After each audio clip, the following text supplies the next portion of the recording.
আসাদ সরকারের পতনের ঠিক ২ মাস আগে সেপ্টেম্বর মাসে ইসরায়েলি সেনাদের একটি বিশেষ প্লাটুন সিরিয়ায় গোপন অভিযানে খুঁজে পায় ভূগর্ভস্থ ক্ষেপণাস্ত্র উৎপাদন কেন্দ্রের খোঁজ। স্থানীয় সময় বৃহস্পতিবার একটি বিশেষ অভিযানের ভিডিও প্রকাশ করে ইসরায়েল জানায় সেখানে শত শত ক্ষেপণাস্ত্র তৈরি করত হিজবুল্লাহ। এদিকে সিরিয়ায় আইএসের ঘাঁটি ও কারাগার নিয়ন্ত্রণ নিতে নতুন সরকারকে আহ্বান জানিয়েছেন তুরস্কের পররাষ্ট্রমন্ত্রী হাকান ফিদান। বৃহস্পতিবার বেলজিয়ামের পররাষ্ট্রমন্ত্রী বার্নার্ড কুইন্টিনের সঙ্গে বৈঠকের পর এ আহ্বান জানান তিনি। বার্নার্ড কুইন্টিনও সিরিয়া ও তুরস্কের পাশে থাকার আগ্রহ জানান।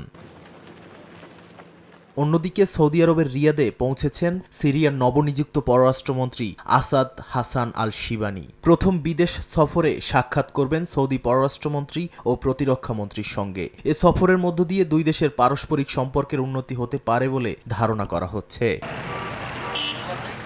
এখনও সিরিয়ার গুরুত্বপূর্ণ শহর হোমসে আসাদ সরকারের দোসরদের খুঁজে বেড়াচ্ছে এসটিএস এর যোদ্ধারা। বৃহস্পতিবার এই খবর জানিয়েছে দেশটির রাষ্ট্রীয় বার্তা সংস্থা। প্রতিবেদনে বলা হয়, হোমস শহরের বাড়িঘরে ঢুকে পরিচয়পত্র যাচাই করছেন তাহরির আল শামের কর্মকর্তারা। যুদ্ধাপরাধীদের শাস্তির মুখোমুখি করতেই এ উদ্যোগ নেওয়া হয়েছে বলে জানা গেছে। নাদিম মারজান, সময় সংবাদ।